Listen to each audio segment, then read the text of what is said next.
Dit is uiteindelik die Broiler Challenge van die finale jaar veekundegroep hier by Universiteitsspan Pretoria.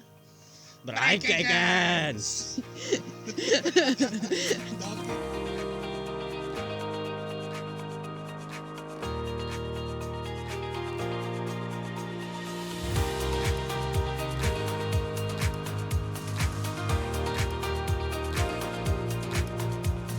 Okay, so hello, my name is Ashlyn Southern and I'm a second year master's student specializing in physiology. I am a mentor and a project coordinator for the UP Agric 4th year Broiler Challenge.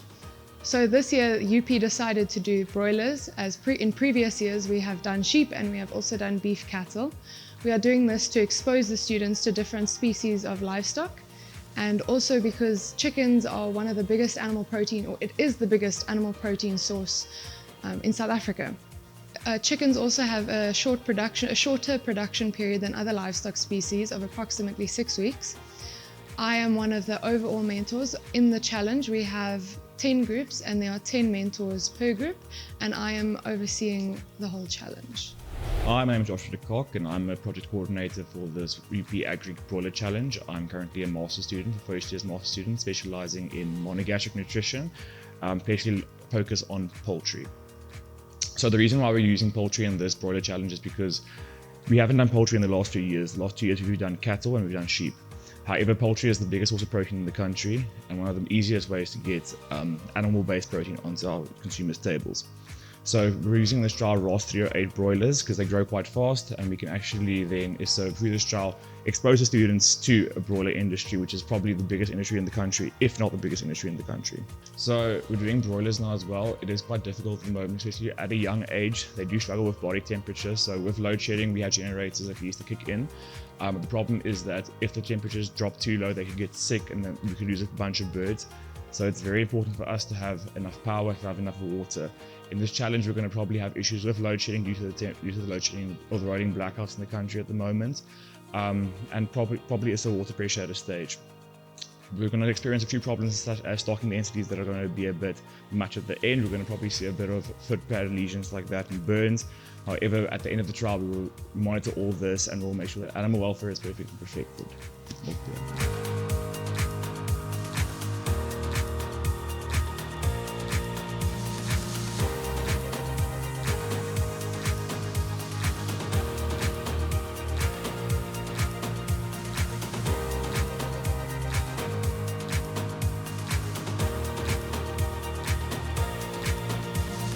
Hallo julle, ek is die groepleier van Cockadoodle Crew.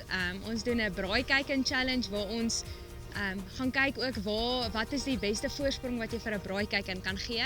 En ons groep gaan kyk na die temperatuur. So jy moet jou temperatuur baie konstant hou, anders soos braaikuikens is baie sensitief vir temperatuurverandering. Ook 'n ander ding is die ligte, soos hoeveel ure lig hulle 'n dag gaan hê. Ons gaan begin met net 1 uur van donkerte, so dit beteken hulle gaan 23 uur van die dag kan eet en dit het 'n baie groot voorsprong op hulle groei. Nader aan die tyd gaan hulle 3 ure donkerte hê waar hulle dan minder gaan eet 'n dag. En dan ook 'n ander ding wat hulle kan laat maak dat hulle eet, is soos die geluid van as kos val, dan is hulle baie geïnteresseerd want braaikuikens is baie nuuskierige diere. So ek dink dit is die 3 goed waarna mens kan kyk om vir 'n braaikuiken die beste voorsprong te gee met groei. Ek is Frans Malan. Ons groep se naam is Lord of the Wings. So op 'n plaas met 'n abattoir gaan jou eerste voorsorgsmaatreël wees om jou biosekuriteit reg te hê. Jou voertuie wat inkom met skoon wees, hulle moet reg wees, hulle moet gedip wees by die hek en elke keer uitgaan omdat hulle na ook plekke heen gaan waar daar baie siektes kan voorkom. So as hulle inkom moet hulle skoon wees. Dan moet jou krag, want omdat jy moet vleis koud hou en gaan jou krag moet reg wees. Jy gaan of generators moet hê of jy gaan moet omgaan sonkrag toe en net so seker maak dat daai goeders goed in plek is. En dan as jy met vleis werk, moet jy skoon wees en moet higiënies wees. Die mense wat met die vleis werk, moet altyd seep wees om hulle hande mee te was. Hulle moet probeer handskoene aan hê. Afvalmateriaal is altyd 'n groot ding. Daar is baie materials vir dit, maar dit moet skoon en higiënies geberg word en verwyder word.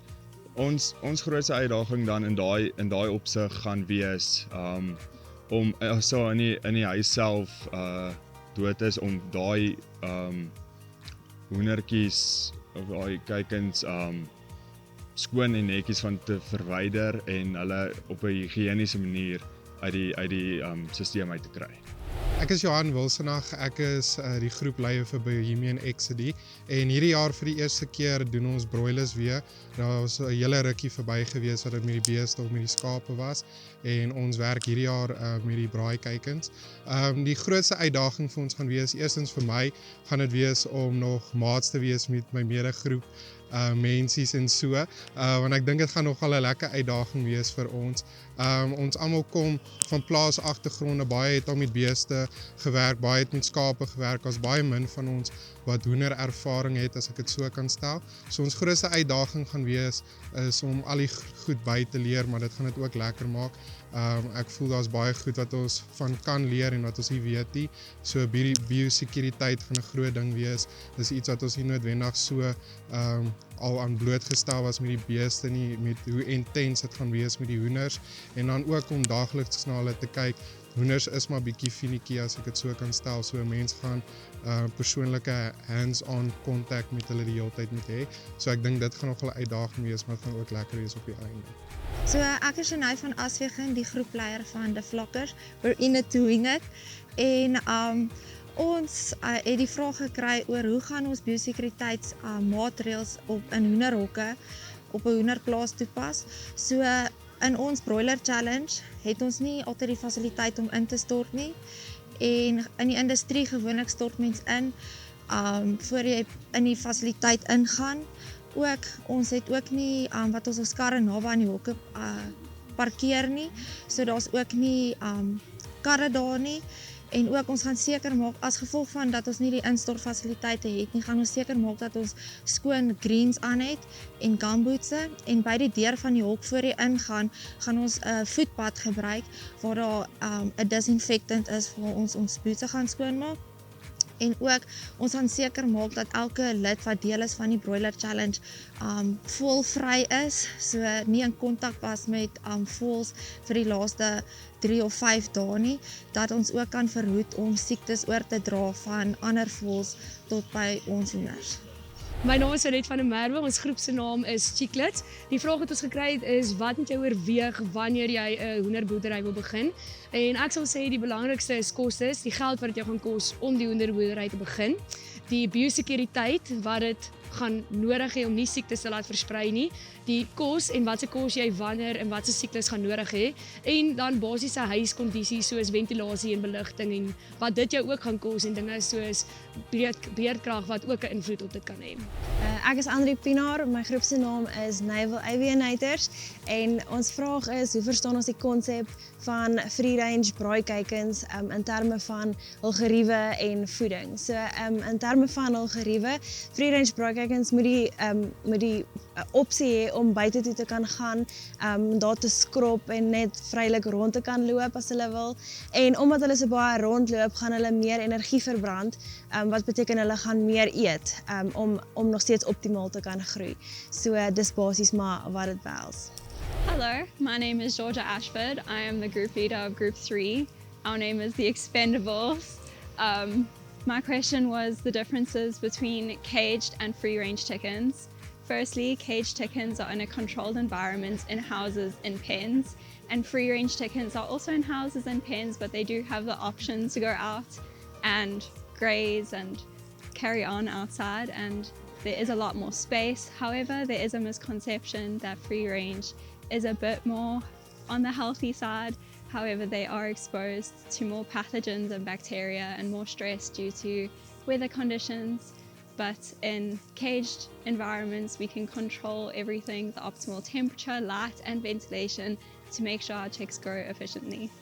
Due to the broiler challenge being with caged chickens, our difficulties are going to be quite extensive because we're going to be in very confined spaces with feeding times and lots of people to coordinate with.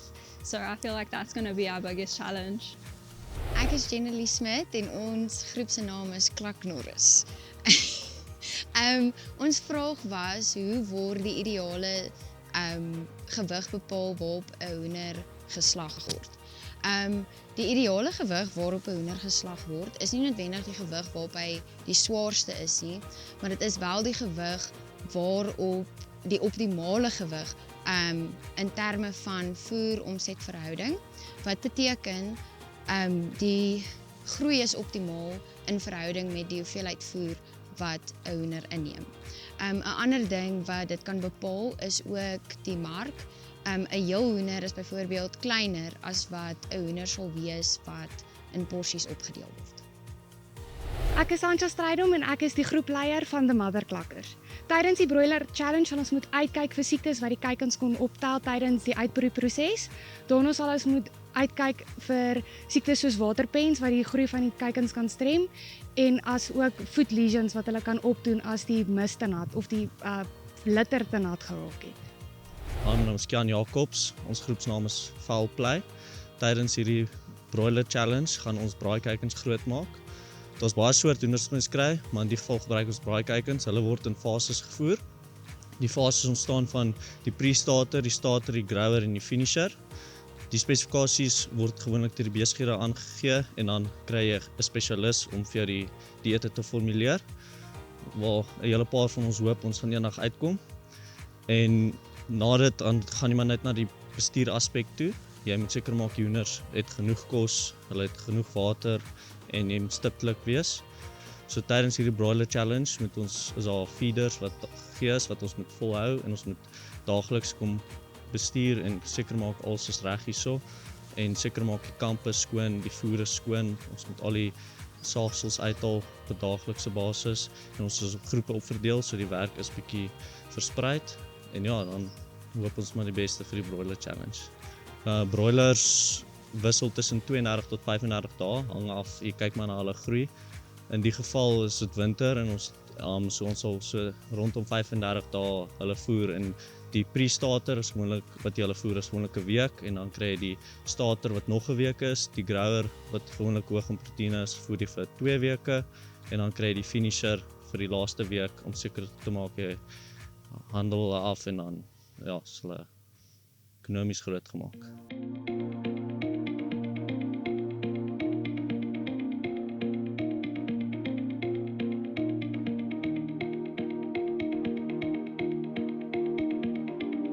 So today we are on the University of Pretoria Experimental Farm. We are here with the 4th year animal science students where they are conducting their Broiler Challenge.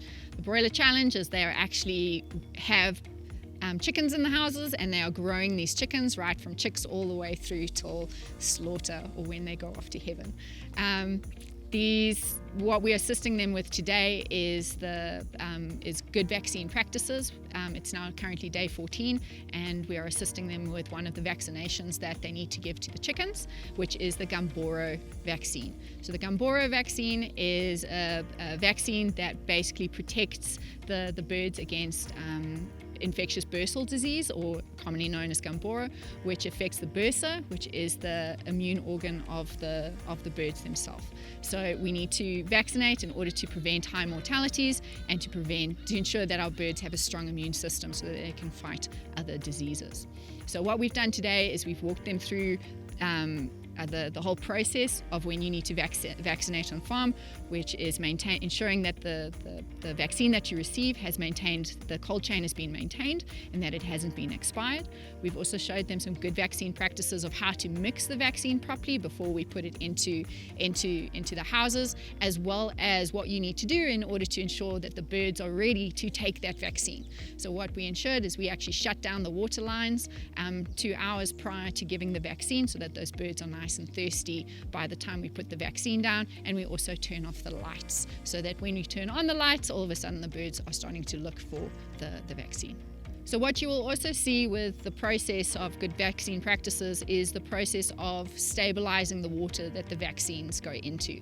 So sometimes we've got very high level of chlorine in the water, which can inactivate a vaccine, especially if it's a live vaccine. And also we need to get that water to the correct pH so that you've got the correct environment for that vaccine to function in. So we use a stabilizer in Elanco's portfolio. We've got two. We've got AV Blue and we've also got CLX Blue. And what you'll see it does is it dyes the water very, very blue in color. So that allows us to track the vaccine to ensure that the birds have drunk, that firstly it goes all the way through the lines and that we can see whether the birds have actually drunk the vaccine, because their tongues, if you open their mouth up, will be blue in color. So we know that they have had their vaccine, and then we can ensure that everyone has been dosed. What you will see is that with this trial house, because it's such a small number of birds, we've only got 1,000 birds in this trial, is that we have actually given the vaccine in drinkers as opposed to using it down the water lines, and this just allows the students to have that hands-on experience on how to mix the vaccine properly and how to give it to their birds rather than flushing it through the water lines.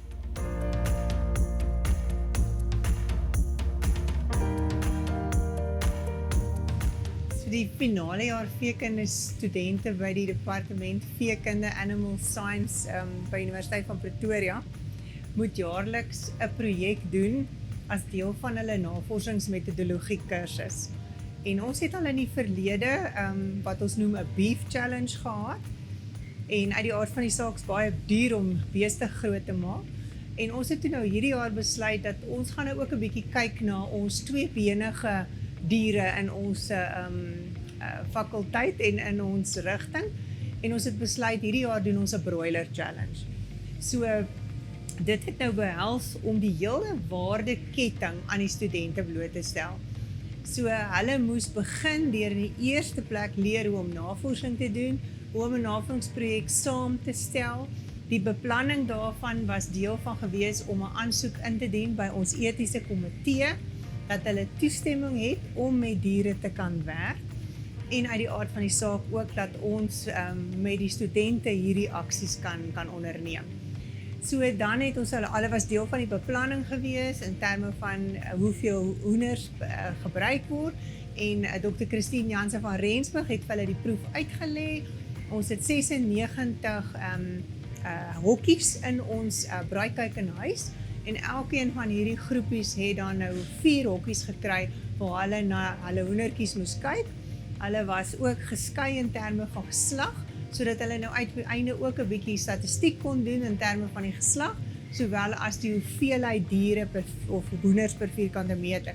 So hierdie het nou vir 35 dae geloop wat hulle nou absoluut elke dag toegewyd daai hoendertjies gevoer het, en dan het hulle ook die voer teruggeweeg. So hulle weet ook presies wat die voerinname was. So daar's baie verskillende aspekte van produksie wat hulle in hierdie broiler challenge kon leer. Hulle het ook gekyk na die veertjies, gekyk na wat ons noem die footpad lesions, jy weet as daar enige foutjie is en siektiertjies is verwyder. So 'n baie goeie leerskool van die hele produksiestelsel. Maar ons het van die begin af het ons saamgewerk met verbruikerswetenskap, en ons het gesê die hoendertjie eindig nie daarso waar hy uit die hokkie uitgaan en bemark word nie. Wat gebeur verder? Want uit die aard van die saak, as veekundiges, moet hulle verstaan dat ons produseer kos. Dis 'n produk wat die verbruiker moet van hou, hy moet bekostigbaar wees en dit moet veilige voedsel wees. So toe het ons verbruikerswetenskap bygebring en Dr. Jenny Fischer en professor Redi Kok het aan boord gekom, en ons het dan nou vandag geëindig deur die gaarmaakmetodes te doen. En onder andere ook dan het hulle in hierdie waar hulle blootgestel is aan die vleiskwaliteitmetings en wat waterhoukapasiteit byvoorbeeld van hoendervleis is verskillend van die ander rooi vleis wat hulle nou ook reeds ken. Hulle het bietjie gesien hoe word sensoriese analises gedoen en dan natuurlik nou afgesluit deur bietjie prakties hulle hande vuil te maak, en dan moes hulle vir ons 'n pastei voorberei.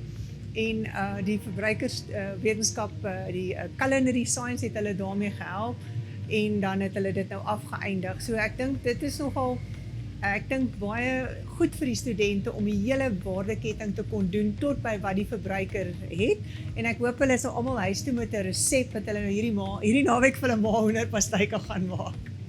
So ons is vandag hier in die grootskaalse kombuis, ons kommersiële kombuis waar ons studente oplei om vir 'n industrie omgewing kos te maak en ons het die veekunde studente hier gehad wat saam met ons gasvryheids- en culinary science studente ook geleer het hoe om die hoender wat hulle nou groot gemaak het, gaar te maak. En ek dink hoender is een van daai produkte wat 'n mens nie versigtig voor hoef te wees nie, maar 'n mens moet 'n bietjie aandag daaraan gee. En dit is seker maar soos met alle ander proteïene die geval dat 'n mens baie maklik vleis kan te gaar maak en dat dit dan droog is. Maar soos baie van die ander proteïnes in die wêreld is daar eintlik soort van twee maniere om dit te doen en dis of stadig en lank of vinnig en hoog. En met hoender dink ek hoender het die geneigtheid om nogal vinnig uit te droog. As 'n mens dit stadig en lank doen, dan is lank ook nou nie soos 'n varklies 12 ure of 14 ure nie. Ons praat van 2 of 3 ure, maar mens kan ook 'n hoender in 45 minute by 230 of 240 grade Celsius doen. So ons verwys altyd maar nog na 'n soort van 'n Europese manier van kos gaar maak. So die Franse vertel altyd vir ons dat ons nodig het om 'n goeie roast chicken op baie hoë hitte te doen. Ek dink dit werk nogal as 'n mens die hoender kan oplig uit die bak waarin hy gaar word sodat hy nie in sy eie vloeistof staan nie. Dan bak hy eintlik baie vinnig lekker bruin buite en soos die Engelse sê crisp. En dan kan 'n mens natuurlik nog iets met die sous onder doen en as jy regtig nie oor jou cholesterol omgee nie, kan jy altyd aartappels onder insit dat al daai vet wat uitbak in die aartappels kan intrek. Maar die alternatief is om die hoender dan natuurlik toe te maak of op 'n stadium toe te maak en dit stadig en lank te kook waar die hoender dan letterlik uitmekaar uitval en mense kan dit uitmekaar uittrek. Ek dink as ek enigiemand kan aanmoedig, moet 'n mens altyd probeer om hoender met die been aan en die vel aan gaar te maak en ek weet daar is mense wat na hulle gewig moet kyk en wat sal verkies om nie hoendervel te eet nie en ek verstaan wat die statistieke rondom die gaar maak van hoender met vel aan is, maar aan die smaak kan 'n mens nooit dit beter kry as om dit met die been aan en die vel aan te maak nie. En daar mag miskien 'n plek wees vir hoenderborsies wat nie vel en been aan het nie, maar as 'n mens dit kan, dan moet jy dit liewerste met die been en die vel aangaan maak, want jy gaan 'n baie beter smakende produk kry. So, goeiedag, ek's Elrie Botha en ons het vandag ons Broiler Challenge finaal afgesluit saam met die voedselwetenskap en consumer science studente. Vandag het ons letterlik die agterkant van die produksiesisteem gesien waar die hoender nou geslag is en uiteindelik by die verbruiker uitkom, maar ook die stappe wat dit neem totdat dit by die verbruiker uitkom. Hulle het ons gewys hoe texture toetse gedoen word om seker te maak die manier van eet is goed vir die verbruiker. Hulle het ons gewys oor kleure, hulle het ons geleer oor die veiligheid van die kos en die belangrikheid van hoe die produk verpak word sodat dit by die verbruiker uitkom. En toe op die einde was ons ook die verbruikers, omdat ons pastye moes maak en op die einde moes ons eie pastye eet. So ek dink die wonderlike ding van hierdie geleentheid wat ons gekry het, te danke aan ons departement, het ons die gemoedsrus gegee om te sê ons is in die regte veld waar ons 'n verskil kan maak, want ons kon sien hoe die dier op die plaas opkom as 'n dagoue kuiken, basies jou primêre sektor, en verantwoordelik te wees dat hierdie kuiken gevoer word elke dag. Ons moes hulle voer meet, ons moes van voere oorskuif wanneer hulle reg gegroei het, en om hulle te weeg en te meet en net te sien soos hoe hulle groei elke dag was 'n ander mind-blowing experience, as ek dit nou so in Engels kan sê. En op die einde waar ons hulle na 5 weke moes groet en hulle abattoir toe is, en nou 'n maand later staan ons hier, nou met ons, het is gelukkig nie seker ons eie hoenders nie, maar wat ons hoenders moet kook, en net om te sien dat dit begin by die plaas en dit eindig by die verbruiker, maar alles intussen en soveel rolspelers wat hierdie kuiken van dag 1 af deurvat, en dat daar waar ons die produk oorhandig aan die abattoir, kom ander velde in, soos voedselwetenskaplikes, soos consumer science mense, om ook te verseker dat die verbruiker op die einde van die dag die beste produk kry.